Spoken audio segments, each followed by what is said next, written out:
Hello, my name is Kirioth, and today we're going to talk about Peter Molyneux and what he said in an interview with Glixel.com. There'll be a link in the description for you to read it in full if you want to. You don't have to, but it's there if you want to verify that I'm not chatting shite when I quote certain things. So, are you familiar with Peter Molyneux? You should be. You should be. He is, as Glixel described him, a legendary game maker, Peter Molyneux. They are correct in multiple senses. Back in the day, things like Theme Hospital, Populous, Black and White, Dungeon Keeper, quality games. Quality games. I think I said Fable, didn't I? Well, Fable as well. He had some of the best titles, especially for me. I mean, I love the God genre. I love God games. They are like Black and White and Dungeon Keeper were like formative games in terms of what I enjoy playing today. They were fantastic. Absolutely loved them. He did promise the world a little bit with Black and White, but it was a quality game regardless. He had quite the reputation, admittedly for over-promising, but still delivering something. That reputation took a little bit of a hit when it came to one of his more recent titles, Goddess. Now, the Goddess saga is long and complicated, but it can be condensed down fairly easily. Before Goddess, there was a game called Curiosity. It was a mobile game where you tap little things on a screen, and basically whoever got the last tap won. A chap called Brian Henderson won Curiosity, and there was a prize attached to Curiosity. The person who won would be like the god of Goddess. They will have a hand in the development of Goddess, and they would actually earn money from the sales of Goddess, just for winning Curiosity. A totally separate game. It was kind of cool. It was a neat idea. I thought it was good. Unfortunately, Brian Henderson saw nothing from Goddess. He got to meet Peter Molyneux in the devs, I believe, once, and then heard nothing from them pretty much ever again, until a website did an interview with him and was like, what actually happened with all of that? To which the answer was, oh, nothing. They basically ignored my existence. And I stopped caring. At which point Peter Molyneux surfaced, apologised for it all, and got in touch with Brian to say, oh, I'm very sorry, Brian. I'm sorry that we completely ignored you and went back on everything we said. Around all of this was the fact that Goddess, which was a Kickstarter game, just failed miserably. The development was all over the shop. Peter Molyneux did what Peter Molyneux always does, which is just promise the world, and delivered, in the case of Goddess, pretty much nothing. It was a very, very dull, weak game. It had no substance. It was just clicky, clicky, clicky. That's it. Not anything like the return to the God genre, which is what we were looking for from that game. It was bad. It was real bad. Eventually, development on it just got whittled down, and it was released in a sort of half-finished state with about three people still working on it. It was disappointing, to say the least, especially for someone like me. I love the God game genre, and I love what he's done in it before, but Goddess was just a massive, massive flop. Now, Peter Molyneux has spoken to Glixel, did this nice little interview, and he talked about a new game that he's working on, Legacy, except he's telling them nothing. Not a sausage. He's not saying what it is, except it's very different. He's not even saying what platform it's on. In fact, he sort of said he doesn't know what platform it's going to be on, but the fact is, we know nothing about the game. So, the question is, has he learned? Has he realised?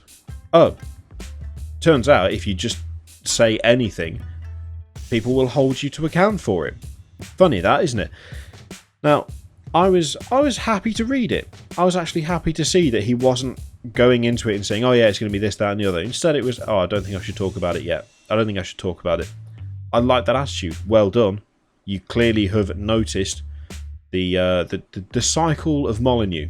You know, you just build everything up, talk about whatever you like, and then when people don't get it, they get unhappy with you. Recognise this, attempted to rectify it. Excellent. However, it all goes so badly wrong partway through, because they have a discussion about No Man's Sky. So Glixel says, No Man's Sky, like some of your games, didn't live up to our fantasies about it. Did you have empathy for what Sean Murray and Hello Games went through? Molyneux says, absolutely, he lives 2 miles away from me. I worked with his wife on all 3 of the Fable games incredibly closely. I went to see him. I really felt for him. People don't realise, for me and for him, it was like an ice-cold dagger in the heart. Every game that I work on, I put so much of my heart into it, and always, it's never quite what it should be. Glacial. I sometimes wonder how that game would have been received if everyone went into it blindly. What if it was a surprise to learn after waking up on a hostile planet that you could fly off the planet and go to another one? Peter Molyneux says, absolutely, I totally agree. This is what's so unfair about No Man's Sky. If you approach it without knowing anything about it, it's an incredible experience, flying from a planet, no loading, no nothing, into space, and then realising that all those little dots you're seeing you can visit. Bloody hell, that's pretty incredible, isn't it? I'm not sure if this analogy works, but it's a little bit like how Lord of the Rings films never worked for me. They were incredibly good, but that world was so defined in my mind by reading the book. In a way, No Man's Sky was the same. It was so defined by everything that people had heard and seen. It was ruined in the same way that the Lord of the Rings films, for me, were ruined by all the hype that came before it. I barely know where to start in picking that apart, in just how utterly wrong and completely ignorant that is. And this is why I've made this video, and why I'm actually doing a very good job so far of holding in just how pissed off I am about this whole fucking idiot statement, right? So earlier on, he talks about legacy. He doesn't say anything about it, which I think is very sensible. And then he took the cupcake that he'd offered in terms of not just hyping the shit out of a game that wasn't anywhere near ready yet, and he stamped on it. And he stamped on it by once again doing that thing that he's done so often before, where it's like, oh well, I don't know why people didn't like it. I tried really hard, I did my best, I poured everything into it. It doesn't matter how much you poured into the game. It's the same for him, it's the same for Sean Murray, it's the same for I've forgotten his name, Tim Schafer. It doesn't matter how much you pour into it. If you tell people that there are going to be features in your game, if things that you say are key selling points for your product and they don't appear in that product, it is not the fault of the people who were stupid enough to listen to you in the first place that your product did not live up to their expectations. It is your fault. This fucking victim mentality that Molyneux has developed is staggering. It's genuinely staggering. And it's just baffling to me that you can work in the industry for so long and still have this attitude. This is what's so unfair about No Man's Sky. If you approach it without knowing anything about it, it's an incredible experience.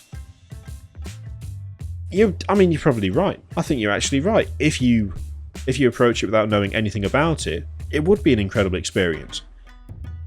But the problem is that people knew everything about it, including things that turned out to not be in the game. And that's not their fault. This is the issue with this whole statement. It's so unfair. It's so unfair. If you just went into the game, having read nothing about it, having done no research, watched no interviews, watched no trailers, then you'd like it. Guess what, Peter? Funnily enough, as a veteran of the industry like yourself should know, that's not how game sales work. Games that get no marketing and don't get talked about do not get played because no one fucking knows they exist. Right? I think that's a fairly clear and obvious thing.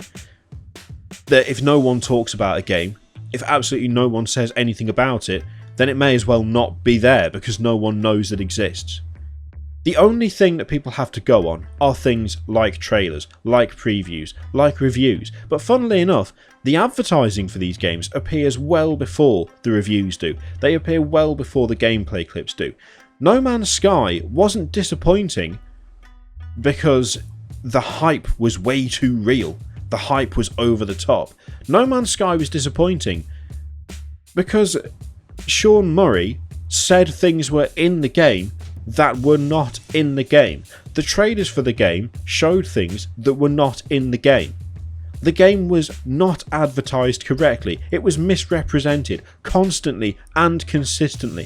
Things like, the biggest thing was the whole thing of multiplayer in that game. Oh, well, you could see someone, but it's very unlikely. Yeah, it is very unlikely when you don't include code in the game that allows people to see each other. That does make it unlikely. That was not a result of people being overhyped and expecting too much. That was a result of people expecting something that you said would be in the game. How you can be deliberately cagey about the details on your newest project and then passively blame other people for their disappointment in the product that you have overpromised on, and make the comment that if you just go in without seeing anything then you'll like it. That's not how this world works. That's never how this has worked. Especially in the last 5 years or so. Have you seen the number of gaming channels on YouTube? Any single game that you want to know about, you can find footage of. It's nearly impossible to go into something completely blind. You at least have to have an idea of what the game will be before you buy it. And when a game is pushed as hard as No Man's Sky was pushed, and when people do as many interviews as Sean Murray did, and when they say the things that Sean Murray says only to not include them in their finished product, it is not on the consumer to go in blind and hope that it's okay. It's on the consumer to be rightfully irritated that the person making the game has just barefaced lied when they've talked about it. Sean Murray promised things that did not exist in his final product. Peter Molyneux promises things that do not exist in his final product. In one paragraph, he talks about how he doesn't want to say too much. He thinks it's not right. He'll just keep his mouth closed. It's not ready to be talked about yet. And yet, in the same interview, essentially passes the blame for people being disappointed with his lackluster product and other people's lackluster games, just on the fact that they know what they've said about them. It's fucking ridiculous. It's so asinine and selfish to basically say, well, it's not my fault you didn't like it. If you hadn't listened to what I'd said, you'd have enjoyed it thoroughly. Or just don't fucking lie. Don't make shit up. Don't claim you're going to do stuff and then never do it. I'm just repeating myself. I thought he'd learned. I hope he's learned. But this kind of attitude immediately puts me off. Okay? This kind of just obliviousness to how people do research and to how people treat interviews and to how people view those who make the games they play.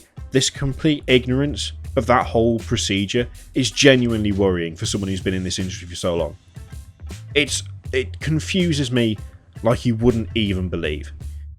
And I'll be keeping an eye out for Legacy. And if I see any hint of over-promising, which I most likely will, you're going to fucking hear about it, because this kind of attitude is not acceptable. It is not the fault of the consumer for listening to what you say. It's your fault for saying stupid shit that you shouldn't be saying. And that's the end of the discussion. If you like that video, then like the video. It's a little bit ranty, I apologise. They always are for some reason when I talk about Peter Molyneux. There's another video for click right there, and there's a link to my Patreon page if you want to. Don't have to. And you can subscribe to the channel too. That'd be nice. Thank you very much for watching. I'll see you next time. Toodaloo.